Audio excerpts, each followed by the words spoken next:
Glenn Loury here. This is the Glenn Show. Glenn and John, we're the black guys at bloggingheads.tv.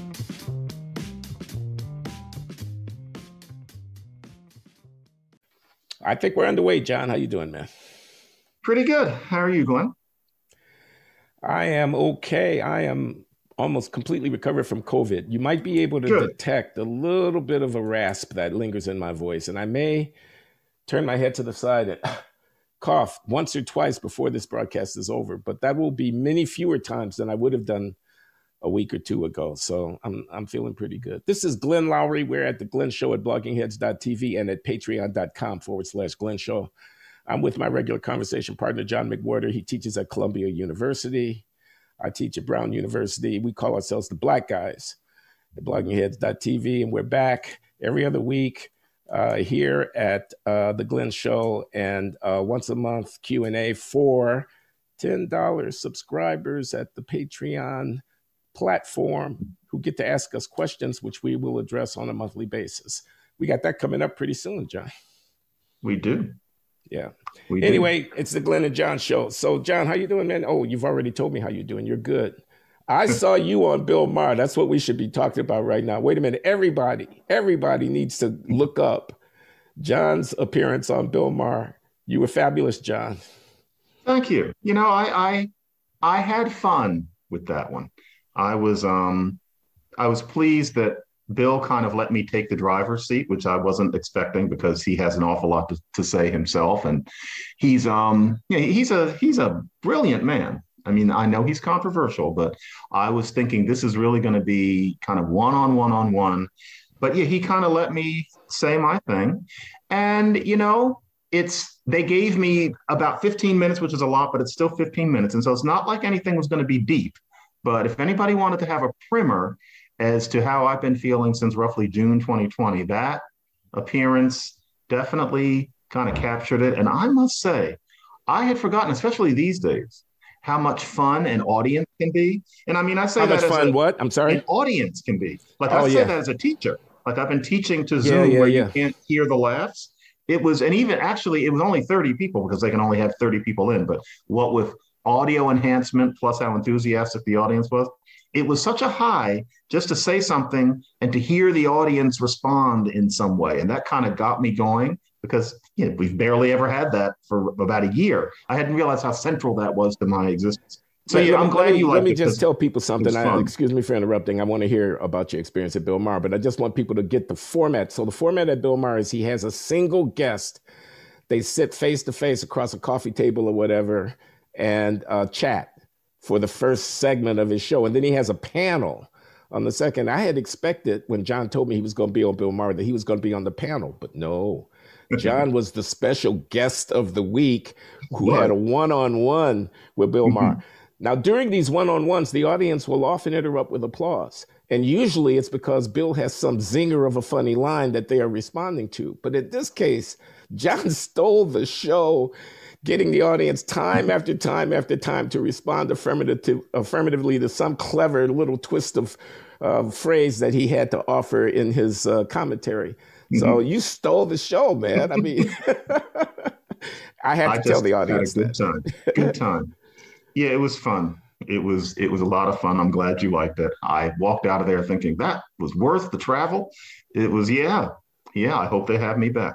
It's fun. Yeah, I'm sure at some point they will have you back. I'm still waiting, but that's okay. Oh, they'll have you. I'm quite sure. You're very telegenic too. If people can't tell that from looking at your mug here in this this podcast, the camera really liked you. I mean, I thought you were natural. You were comfortable. I said, John's going to have his own show before too long. You know, they had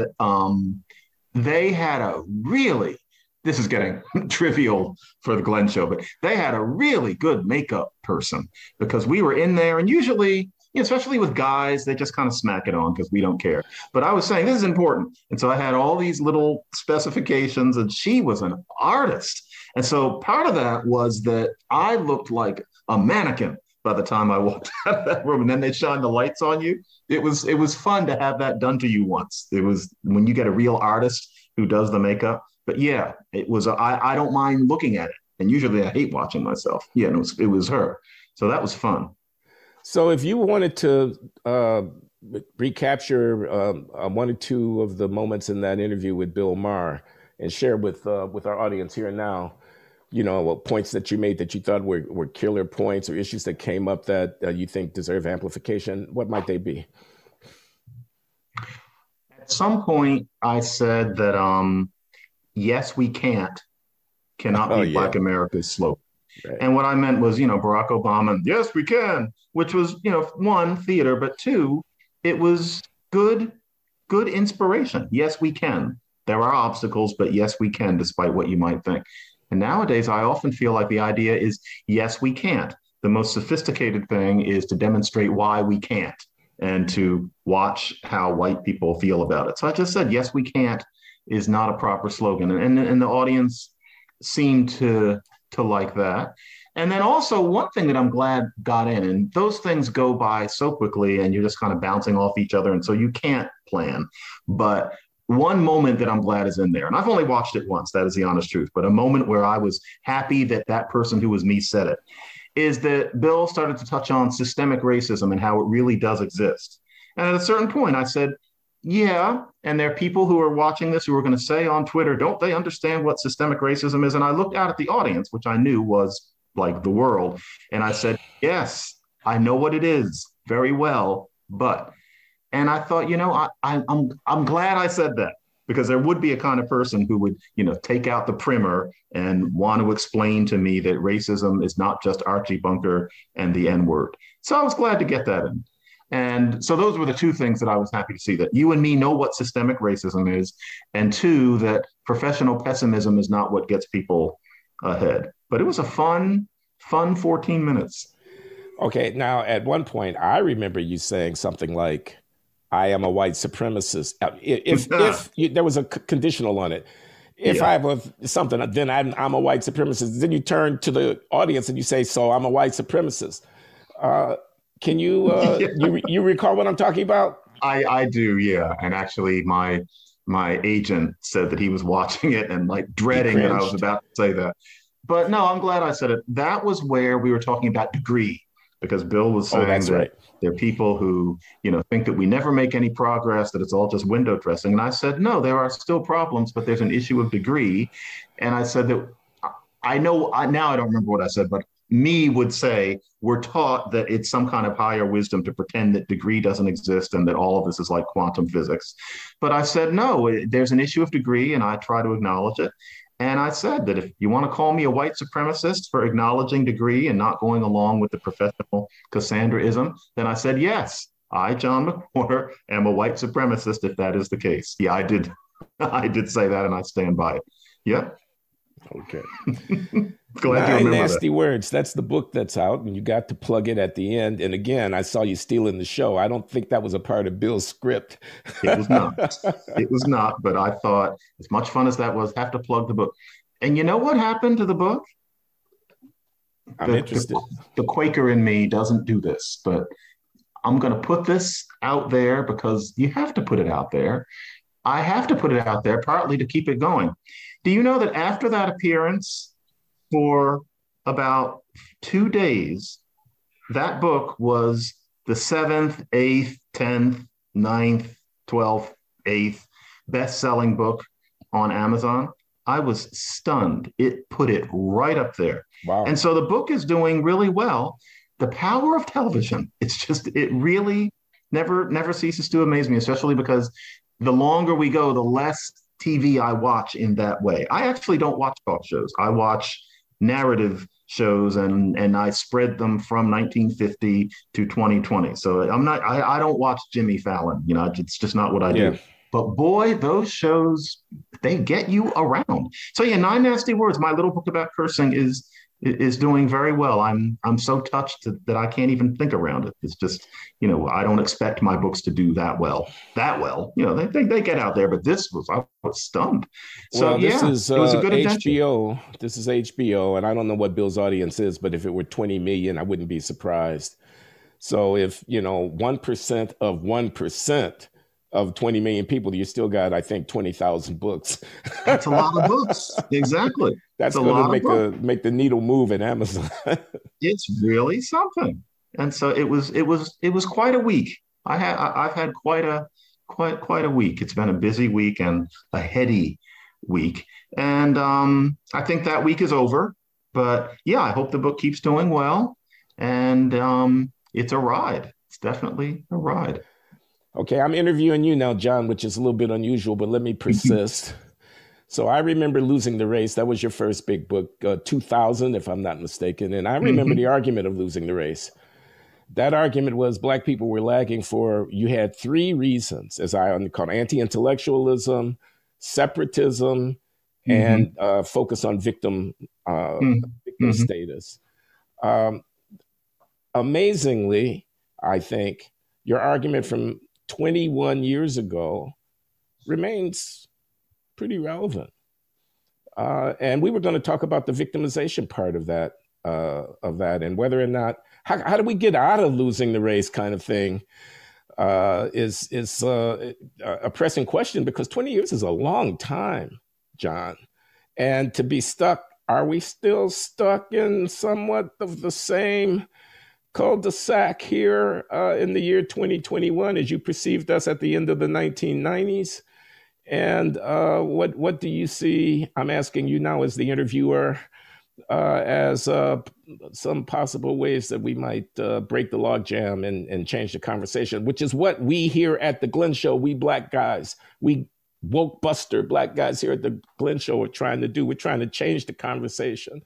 And this victim thing seems to be very deeply etched into the psyche of the African-American population. I wonder what we can do about it. Yeah, Losing the Race had a nested argument. It was saying that there's this obsession with victimhood, an exaggeration of victimhood. And what flows from that is a sense that therefore the rules for us must be different. We must change our standards of evaluation. And where we are with that today is Ibram Kendi, that whole notion of what we need to do. And then what's nested in that sense that the rules must be different is the idea that to be an intellectual is something, unless it's about racism, is white, that it's something other people do. I was saying that that is nested within that sense that the rules for us need to be separate. And I referred to the cult of victimology. I had picked up the word victimology from it being used one time by Orlando Patterson, and I just thought it was kind of catchy. In retrospect, I think that the word victimology, although it's kind of catchy, has an air of dismissal about it that made some people think that I was making fun. But here we are, 21 years later, and I want to get past things. You know, very often we are justifiably called these two guys who just sit here complaining. And on this, I really do want to explore getting past the victim thing. And part of it is that we have to scientize it, so to speak. That's not really a word, or if it is, it shouldn't be. But I am noticing that there's a literature about a victimization mentality among human beings. And notice I didn't say Black people, I said human beings. There is an identified exaggeration of victimhood that some people fall into. And they fall into, this is what's important, they fall into this regardless of whether they have been victimized in any significant way. So you might become a professional victim because something horrible happened to you. That might happen. But this literature shows that actually nothing might have happened to you. You just fall into it because it's a psychological balm in many ways. And I recommend, for example, in Scientific American, and this isn't all I read, I actually kind of went down the rabbit hole on this until the jargon got to the point that I couldn't understand. But Scott Barry Kaufman, who I'm actually going to have a talk with on his podcast very soon, he did a very nice summation of a lot of this sort of thing in a Scientific American article, where you get a sense of who's been working on this. And the people who are working on this are not thinking about Black people, or at least they don't show it. Kaufman actually is an exception on this, and that he does discuss the Black issue somewhat. But, these are people in academia. They're not going to touch race issues. And so even if they're thinking about it, they're not going to say it. But when you read about the symptoms of this victimization complex, you cannot help but recognize a certain strain of Black thought, which is exactly the kind that I was trying to get at back in the year 2000 that we're still talking about. And this is the question.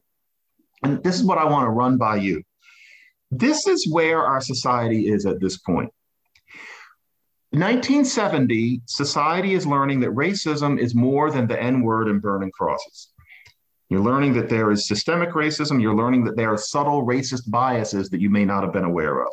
And there's a whole industry of people who are burning to teach America that, and I'm glad that they did. We are much more sophisticated about that now in 2021 than we were in 1970. All of us, for the most part. So America learns that. Now we're at this very fragile point, though, where because Black people are human beings, a certain number of us are going to fall into this noble victim complex because it happens to all human beings. But when it happens to Black human beings, what you do is you pretend that racism is worse for you than it is. You pretend that racism is worse for your people than it is because it gives you a feeling of significance. This is not a Black thing, this is a human thing, but the way it manifests itself among Black people is that. And what that means is, for example, Wilfred Riley's book. Wilfred Riley's book is right here, actually. It's a whole book. Oh, about hoaxes. Yeah. Get this, folks. The hate crime hoax. Yeah. And so I've interviewed him here. It's in the archives of the Glenn Show about that book. Yeah, watch that one again, folks, if you haven't seen it, because what people are thinking is, oh, yeah, there's the occasional chucklehead. But the problem is, this is hard. This is a hard thing to say. It's not occasional. It's rather endemic. There's a great deal of this kind of exaggeration, enough that could fill that book and enough that what you see, all of us are thinking it sometimes. A lot of these people are exaggerating. It's not that there's no racism. It's not that the cops are anything close to angels. Far from it. But there's a lot of exaggeration. And the question is why? And you can't just throw up your hands. Maybe you're more interested in other things.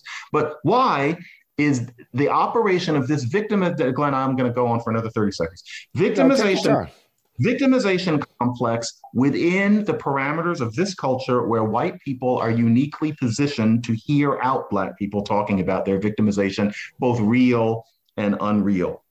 This is where we are right now in this culture. And I don't know if we're up for the challenge. And that is that you have to be a kind of person. I think of a person, frankly, everybody who watches this knows that I have these archetypes, maybe stereotypes in my mind. I think of this probably 50-year-old educated white woman who lives in Ann Arbor or Park Slope or something like that. I even know this woman's name, but I'm not going to say what this woman's name is. And she is watching all of this stuff. She understands that racism is more than Archie Bunker, but she also sees that a lot of things that have been happening, especially since 2020, these manifestos from organizations where the idea is to turn everything over to this anti-racist commitment as if the organization before was racist when it clearly wasn't in any coherent sense. She sees that and she knows that's not right.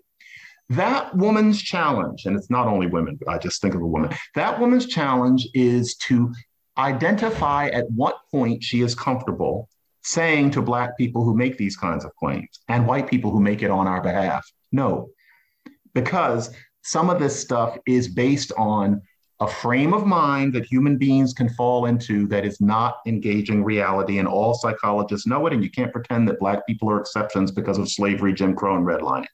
We're not exceptions. It happens to us too.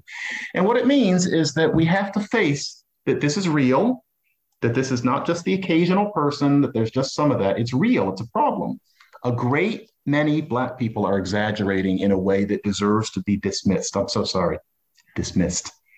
And white America is at a point where it has to understand at a certain point, you have to have the spine to say no. And I'm thinking that if we think more concretely about this victimization complex, we can do that. The idea is not just to say, you people are stupid, or we're not going to listen to the concerns of you people. The idea is to understand what the symptoms are of this victimization complex, as opposed to observing genuinely grievous and fixable things in a society. Glenn, do you think that society can do that? Because I think that's what the issue is. Knowing where a certain line has to be drawn and acknowledging that Black people can be noble victims, just like people in Malaysia, Australia, or a white upper middle class suburb. It manifests itself among Black people in something that's creating this very challenging moment on what's being called a racial reckoning that is too often just a racial blackmailing. And everybody knows it, and everybody's afraid to do anything about it. Are we up to it? No. I think we're going to persist in this mode for a while. I think you put your finger on the central point right at the end. It's a racial blackmailing. It's a power move. This is power that we're talking about here. I want to say a couple of preliminary things. First, Wilfred Riley is talking about not just exaggeration. He's talking about hoaxes, lies. Yeah, it wasn't just that you overstated the injury. It was that there was no injury at all. You actually put the noose outside of your own dorm room door or whatever it might be. So I think the analysis of that has to also include credulity. How the fact that you have the anticipation that the lie is going to be believed. It has to include that the press are not going to actually expose the lie. In other words, you're confident that the investigation is not going to get to the underlying truth because the powers that be, whether they be in the media or they be in the administration of a university or whatever, are reluctant to dig very deeply into what's going on. I see that in a lot of these cases where cops are supposed to have victimized unarmed or innocent people. And when you look a little bit deeper at the thing, you find out, well, they may have been unarmed, but they certainly were not innocent. And it turns out that they have a long history of behaviors that are problematic. But to report that would be to go against a certain kind of narrative. And people know that it's not going to be reported, et cetera. So I think it's a power grab. And it feels good to be a victim, and it feels good to be a victim who's lionized. And George Floyd, a victim for sure. I'm not confused about whether or not he was victimized, but he was buried in a state funeral. That was a state funeral. There was a gold casket. The eulogies preached over him were emblematic of national statements about the sort of quickening consciousness and commitment to redress deep American. Now, I don't know that the incident that befell him, regrettable. The man was a murderer. He's been convicted. I'm talking about Derek Chauvin, the man who killed George Floyd. He's been convicted rightly for his crime. So it was a horrible thing that happened to him.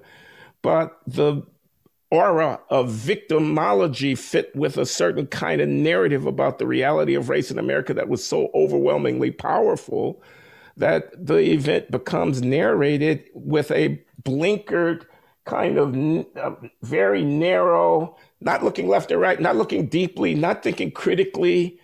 I mean, we haven't gone and interviewed anybody who knew George Floyd when he was 18 years old, except for them to say he was a choir boy kind of thing. So, there's a kind of phoniness to it. And I don't know that the forces at play in American political cultural life are anywhere close to coming to grips with this. And I'll give just one example, and I'll turn it back over to you.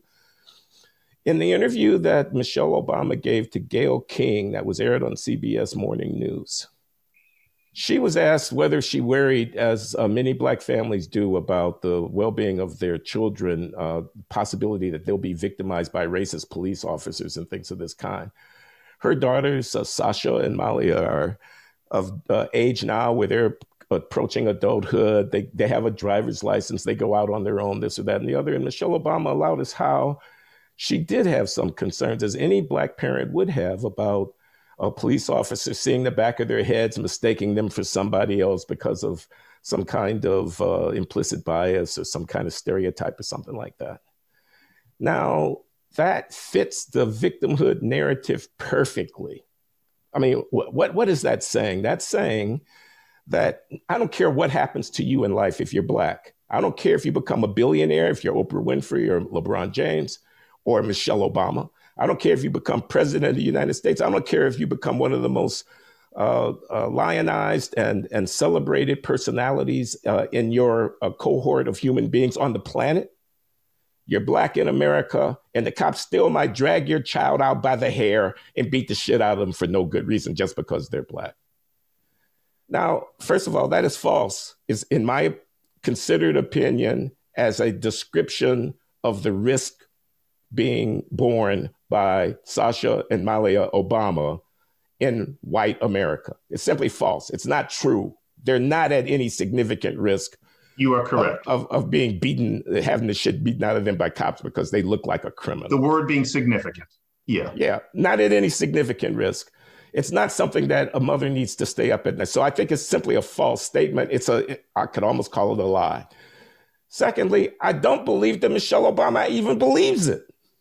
I don't believe that she actually worries about the well-being of her children from their estate on Martha's Vineyard when the kids venture into Edgartown for a meal or whatever, that a Martha's Vineyard cop is going to fuck them up. Excuse me. I don't believe she even believes it. I believe it's a performance. I believe that she's saying what fits a certain kind of political, psychological narrative that is a part of the power play being undertaken in American politics by people like herself and the Democratic Party and the race mongers like Al Sharpton and Benjamin Crump and the others who are getting paid, not only paid in the currency of money, but paid in the currency of celebrity and political influence. This is deeply etched into the American political psyche right now. Those people are not going to let go of the power levers that they have their hands on voluntarily. And the lack of courage in why am I the only one who's criticizing her? Charles Blow in the New York Times wrote in response to Michelle's statement that, finally the Obamas are unbound and they can talk truthfully about race relations. This is Charles Blow, the columnist at the New York Times, the African-American. Charles Blowhart, as my wife, Linda, my late wife was Linda. She would have said so if she had known him. My current wife is LaJuan, lovely LaJuan, and that's how she refers to Charles Blow, Charles Blowhart, pontificating at the New York Times, not only the contrary of what I just said, which is that it's untrue about Michelle Obama's children, that they're at risk from the cops. And Michelle Obama knows it and said it knowing that it was untrue. Not only does he reject what I just said, he goes on to say, at last the Obamas are unbound because they're no longer in the White House. They're no longer accountable to the political process. They don't have to hold their punches anymore and they can tell the truth. The whole thing is full of crap. A lot of people know it's full of crap. I cannot be the only person who knows that that's a BS power move that Michelle Obama played, but nobody is willing to say it. It's always interesting to me, do they mean it? Definitely, when you say performance is where I get more of it. Charles Blow, without a doubt, has this complex. How dare you psychologically? Yeah, I know, Fritz. I know. And I can't be doing it formally. I don't have the training. But he certainly does fit this profile based on the sorts of things I've been reading him saying on a regular basis for over 10 years. And you read this literature, that's him. And it's not a crazy person. It's not that somebody's insane, but that's him. And, one answer might be that Charles Blow has shared his autobiography. There's some things that happened to him that are separate from this sort of thing, and I fully understand that. Maybe some of those things make you more likely to adopt this frame of mind. But yeah, Charles Blow is exaggerating. Does he know it? I think to a point, it's less important whether he knows it than that he puts that out there and that whatever's going on within his brain, there are many people like this archetype slope person I'm talking about who listens to him, and a part of her thinks, I'm supposed to just take this straight. David Brooks is becoming that kind of person. I'm supposed to actually take this straight, even though a part of you is thinking, really? Is it that bad? And so with Michelle Obama, I don't know. She's a good actress. And I mean, in real life, my girls are making me watch this cooking show that I've heard about it. Yeah, with these. There are a variety of opinions about how good an actress she is on that show, but since I haven't watched it, I do not have an opinion. Well, I have heard people criticize her as not being such a good actress, but no, from the ones I've seen, she's natural. And remember, she's interacting with these little bits of cloth on this uncomfortable set. I've been impressed with that. And I don't want to say that she is talking out of the side of her mouth when she says things like that. But, of course, we've heard her say things like that before. She is speaking in a way that Black people who are affluent of my generation, she and I are about the same age, are expected to speak. She's been doing that since she was at Princeton. And I've never thought that she exhibited it to any extreme degree, but I was never at all surprised by any of the things she said that the media started talking about in that vein. Blow is more extreme. But the question is there a coherent discourse that we can have where we can just say that, a lot of the things that Below says, for example, not just cranky people writing in letters, but in general, serious, sober people will be brave enough to say, Mr. Blow has good intentions, but it clearly isn't that bad. This is more literature than science here. And we can move on and deal with real things. That's what I'm wondering if we can have, where this victim complex becomes a meme, and it's not considered racist to say that there's an element of Black thought that is based on this very human tendency. Because that's the problem. A certain kind of person is going to look at that and say it's racist. You're racist to say that it's the victim complex given slavery, Jim Crow, and redlining and George Floyd. And of course, we all know, most of us know that that's not real reasoning, but we're supposed to pretend. And I'm thinking, I wonder if it would give people a little bit more bravery to speak reality if we had a more scientific framework than just saying, well, you're exaggerating. Of course, where do you draw the line? And that's a tough one. We would need to figure out where that kind of line would be drawn. But we Black people shouldn't be allowed to get away with this exaggerating. And yeah, some of the more clear cases are recent things such as Black students getting a professor fired from his course for saying that in Mandarin, the way you pause is to say nega, nega, which means that in Mandarin, that man has to go. Those students should be told, no, you are operating upon a victim frame of mind that happens to all human beings. We're sorry to say it, but that man is going to continue teaching. And if you don't like it, you can just withdraw and wait till there's another teacher. That should be allowed in our society. If somebody puts N and then 5 apostrophes on a law school exam and a bunch of students say, I was traumatized, we should be able to tell them, you are exhibiting the victimization mentality. Here are its characteristics. We cannot base our administrative procedure on these supposed palpitations that you had reading that word. I'm sorry, but you're exaggerating, and we cannot acknowledge it. If you're really that upset about reading this, then we have counseling services on campus that you can go to. Here they are. They're free. We wish you the best of luck, but please be on your way. Or just take the course and do what everybody else is doing. We can't change our procedure on the basis of psychological irregularities. It's your job to have them treated. And of course, certain people are going to say, racist, racist.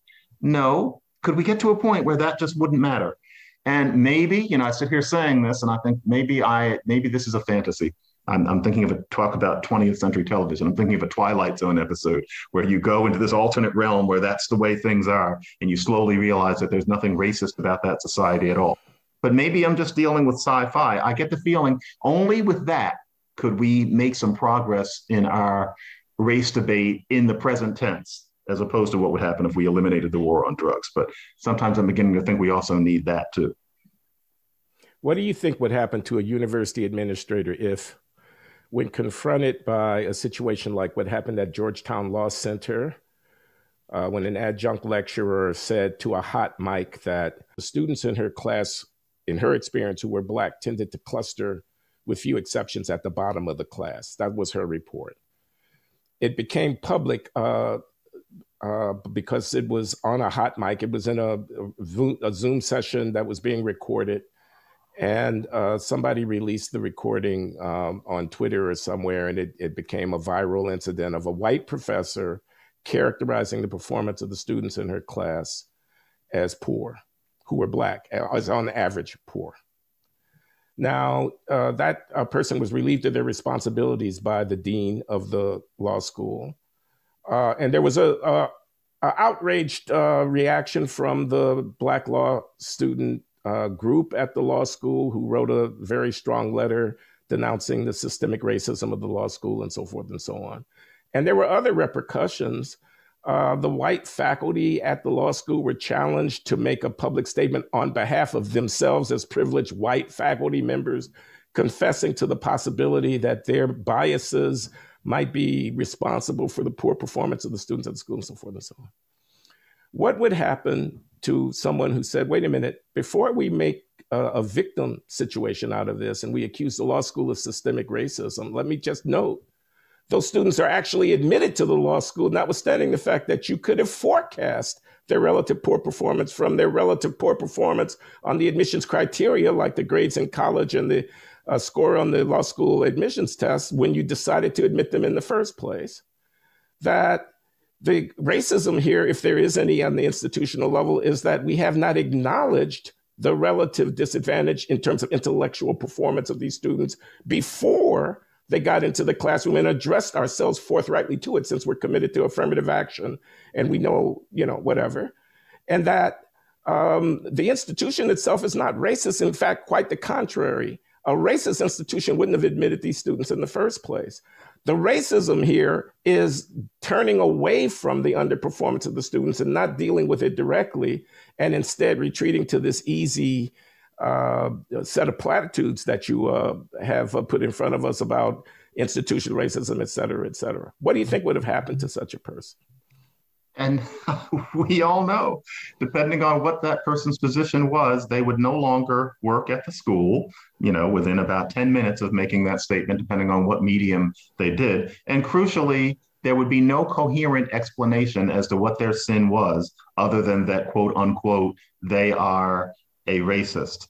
And now here's where at least I feel like I'm going to slide into the two guys who just sit and complain. But what you're talking about is why I wrote Losing the Race, because there was a very similar debate in terms of the parameters of all of that going on at the University of California in the late 90s with the discontinuation of racial preferences, where I just sat listening to this whole dialogue where serious, brilliant people, and not just young ones, people with graying hair even then, were arguing as if what affirmative action at UC had been about was bringing kids from the poorer neighborhoods in towns like Oakland to Berkeley and giving them a fair chance. That had nothing to do with what was going on. The lower performance of so many Black students was not about poverty, it was about other things.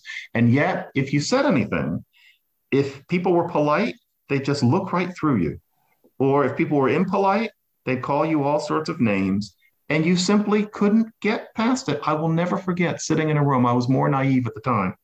A couple of guys, veterans of this sort of thing. These are people who had been at it since the 70s, who were trying to figure out how we were going to get past the ban on racial preferences. And I, at the time, silly little Johnny McWhorter. Back then, Johnny Mac is one of my family nicknames.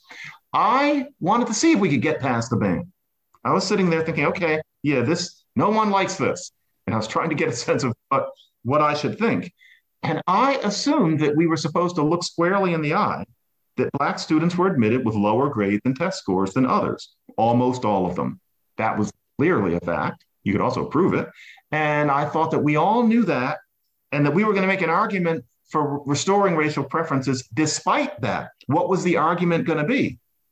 And I would bring it up. This happened in 2 meetings. You bring it up and everybody looks at you like you said something in Hungarian. It's not like they're going to tell you why we're going to restore racial preferences despite that. They're not going to explain why there has to be this allowance for Black students. They just look right through. It's clear that I didn't know the program. They just could not process it. And you can tell sometimes if I had pushed the point, they would have basically put a hit out on me. It was just unthinkable to actually talk about that squarely. Instead, we were supposed to talk about all of this as being about giving an opportunity to poor people, as if by 1997 and 8, most Black people were poor, or that any but a very few who were at UC Berkeley or UCLA were poor. It was weird. And yeah, I didn't get fired for various reasons for writing Losing the Race, but it was considered quite the nervy gesture. And it shouldn't have been, because all I was trying to do was talk about the facts. There was no brilliance involved, it's just the facts, but you weren't allowed. Are we at that same place now? That Georgetown incident shows that we are, because notice that you could not discuss, do the Black kids underperform? And if so, is the reason systemic racism at Georgetown?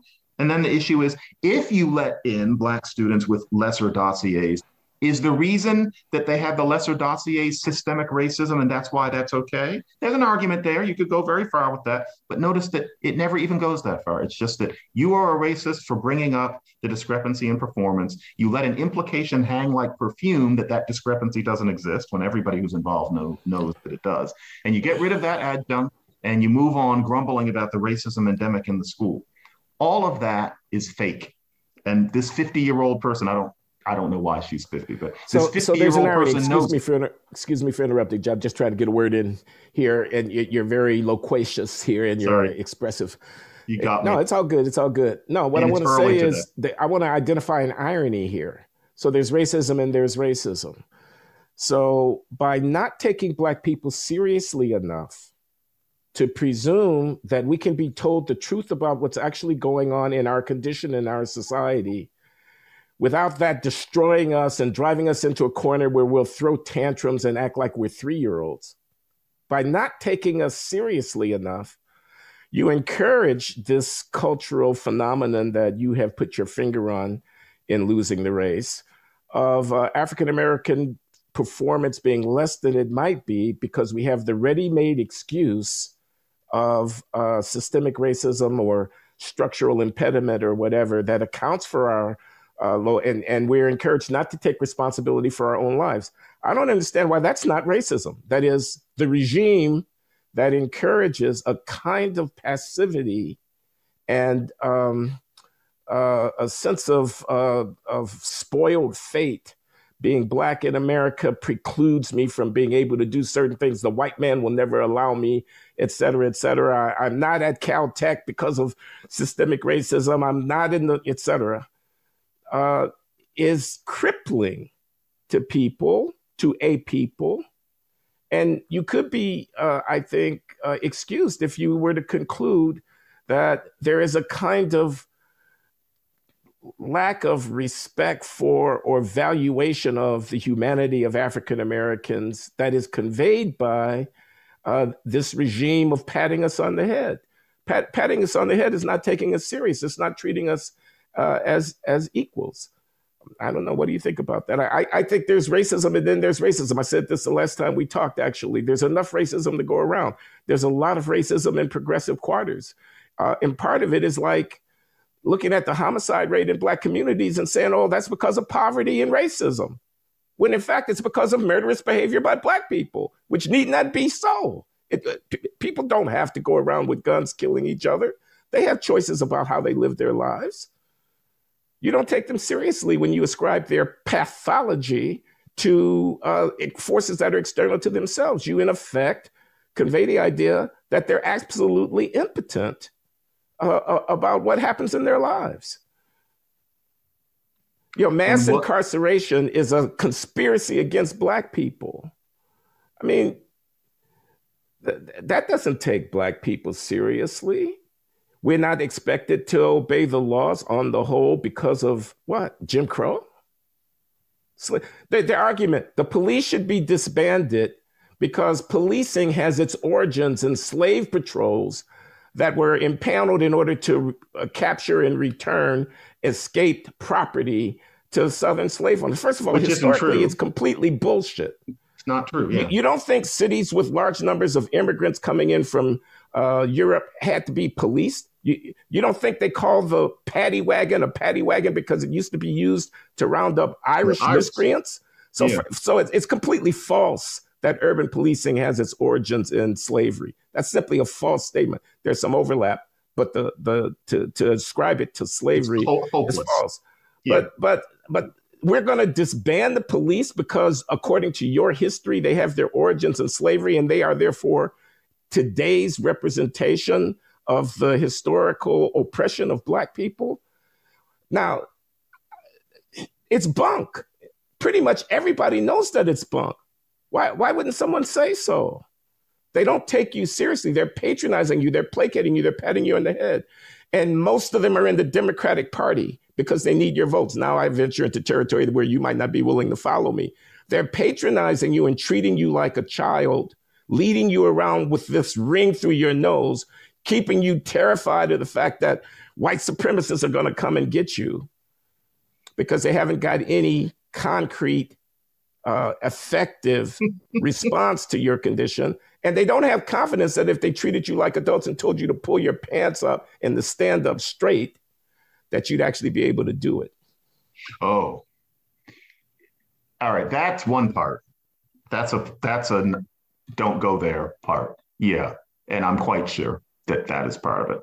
But another part of why my archetype will pat us on the head is because she's afraid or he's afraid that if you don't pat that person rages and roars and calls you a racist and everybody can hear it. And because you don't want to be a racist in our society, which is a form of progress, a lot of people make the calculation that they would rather patronize us. I can imagine some of them over a glass of wine actually saying to their spouses, You know, I know that I'm not taking Mary seriously. I know that I'm treating Mary like a child and pretending that all that stuff is real.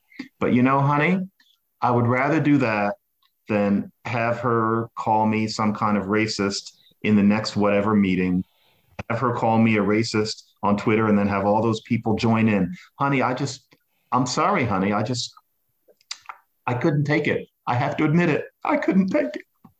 That's what I think those conversations go like, and I can completely understand it. It's just that I wish that that person would say, got the wine, and she says, and you know, instead of patting Mary on the head, you know what I'm going to do? You know what I'm going to do? Hear me out. I'm going to say that she is exhibiting a victim complex, and I'm going to explain to her what that is.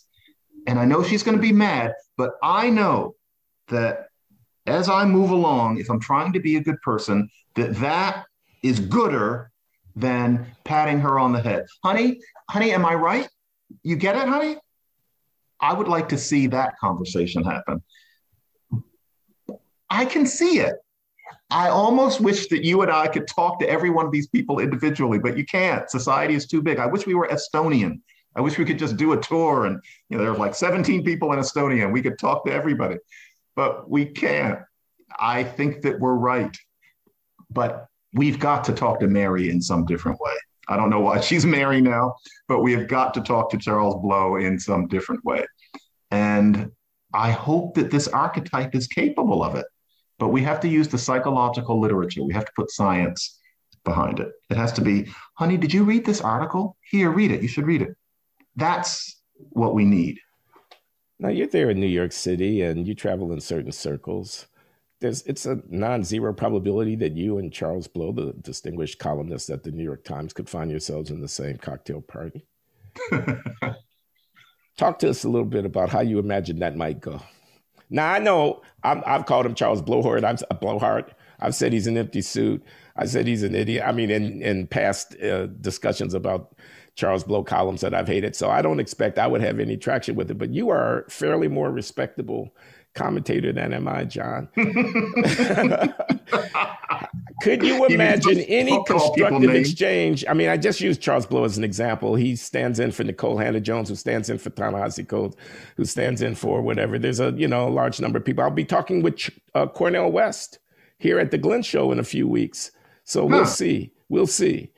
Tell him that John McWhorter has learned that he likes Stephen Sondheim and that I was very touched and amused and delighted. He likes Sondheim. I didn't know that. I will tell him that. I didn't know that. I didn't know that he liked Sondheim. I knew he liked the blues, and I knew he liked Sweeney Todd and company. Yeah, I had no idea. Okay, well, I'll tell him. In fact, if you want to join the conversation, we can make it a foursome. I'm interviewing him and another philosopher who has interviewed him and put out a small book, Conversations with Cornel West, and that's what's his name? That other one. His name is Theodros Kiros. He's an Ethiopian philosopher who's been around Boston for many, many years. He teaches the other philosopher teaches at the Berklee School of Music. He's kind of the resident professor of philosophy at the Berklee School of Music. We can talk about it.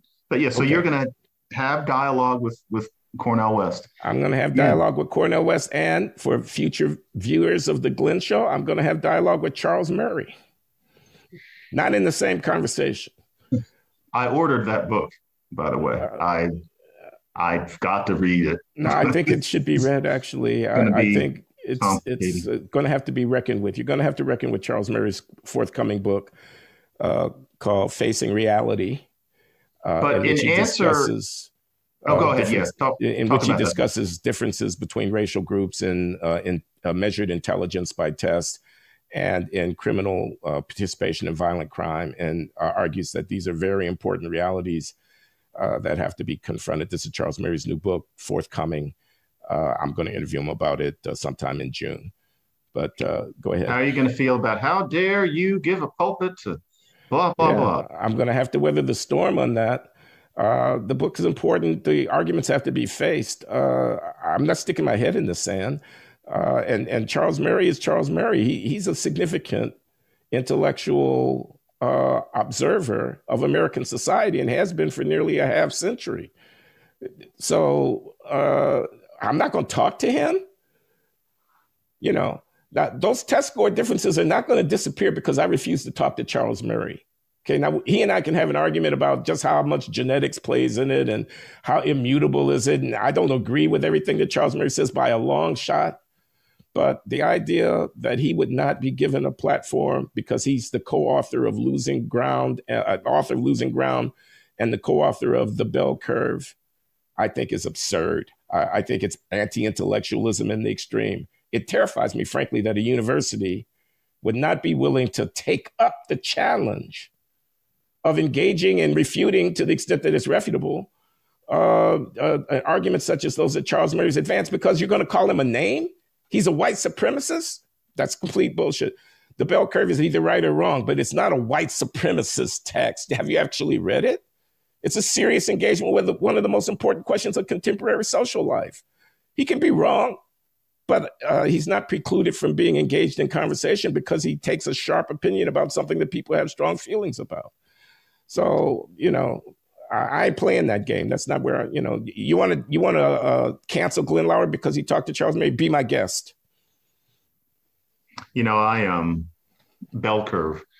I was interested in that debate. Never read the whole book. Then Don't again, lose track of my question about Charles Blow, though. I don't want to let you off the hook that easy. I'll give you a quick one about that.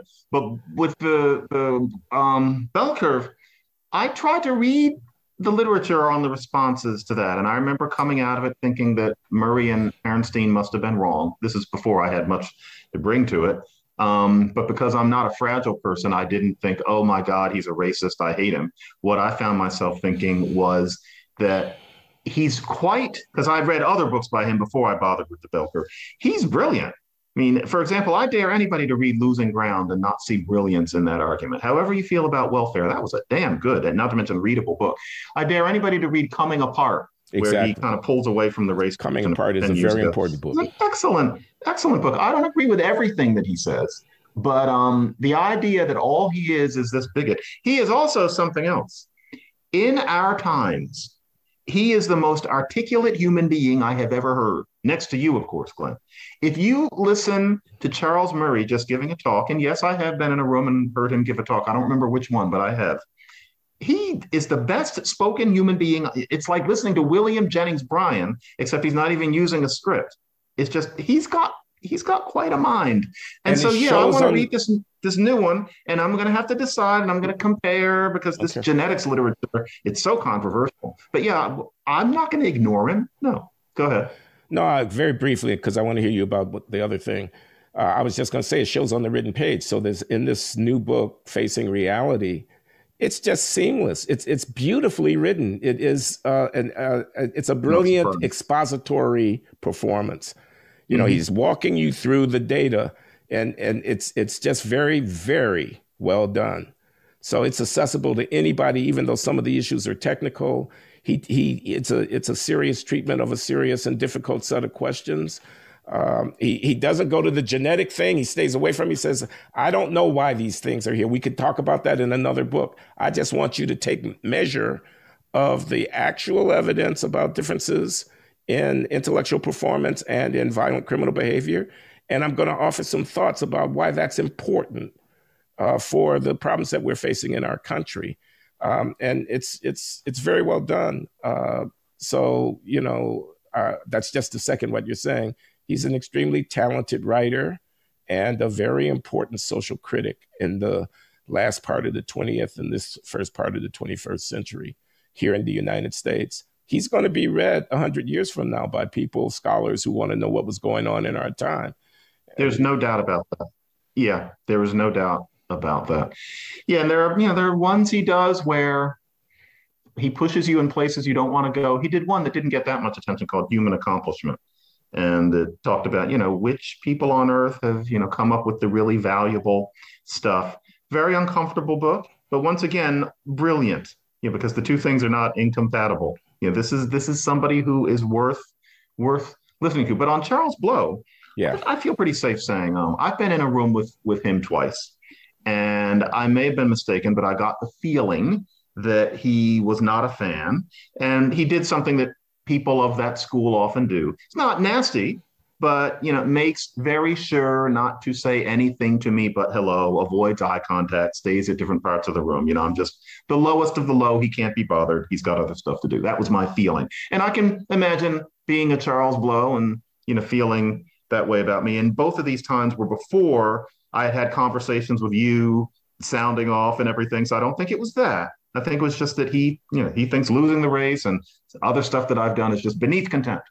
If he and I wound up at a party in Park Slope where people invited both him and me, and then race issues came up, to be perfectly honest, I feel like if the Marquis of Queensberry rules were observed and we weren't allowed to interrupt each other and everything was, pretty pacific and normal and not too much whine, I think if certain issues came up, I feel like I could make my case against someone like him. I feel like talking about the things we've talked about, talking about the victim complex, I could patiently explain to people, I know why you found what he just said compelling, but first of all, let's separate out the resonance of certain words. We're talking about the logic of what he's saying. And once we're just listening to what he's saying, let's rephrase it in simpler language. Let's get rid of these words like supremacy. Now, what I'm saying to you people here at the party is if we're talking about helping Black people who need help, you have to understand that what he's describing doesn't correspond to reality. I could give some statistics and I could try to use some suasion. I think I could have in my hands most of that room if that happened. I couldn't get across to him personally. I may have gotten him wrong based on these 2 times, but I would not expect to be able to change his mind. Utterly impossible. But I think I could get people to understand that his way of putting these things does not become truth simply because of the resonance of the words and the fact that none of us want to be racists. But we can't get across to 100 million people. That's the problem. That's not a party. That's an America. So I don't know. I wonder if we could operationalize this and bring it to scale. But we need science behind it. We can't just say stop playing the victim, because everybody's thinking you're blaming the victim. I wish that book's title weren't so good. You're blaming the victim. At what point are you not blaming the victim? At what point are you kind of being made the victim? And can you have the bravery based on maybe the intellectual understanding to be able to stand up and say so in order to move on with real activism? That's the question of the day. Now, I have seen you on Chris Hayes, and I have seen you on Don Lemon. So that's a big audience. That's a Charles Blow friendly audience. You only get 3 minutes or 5 minutes, so we need to keep punching away, right? I mean, we do. Okay, and so we're not going to close with despair today. We're going to close with the hope that we can actually have some constructive conversations with some of our people on the other side of the divide, and maybe we can change the debate. I don't know. We're going to keep at it anyway. Every other week here at the Glenn Show, me and John. So let's keep it going. Okay, let's keep it going. And keep John. thinking. Yeah. We'll call it a day for now. Okay. Have a good one, Glenn. You too, John.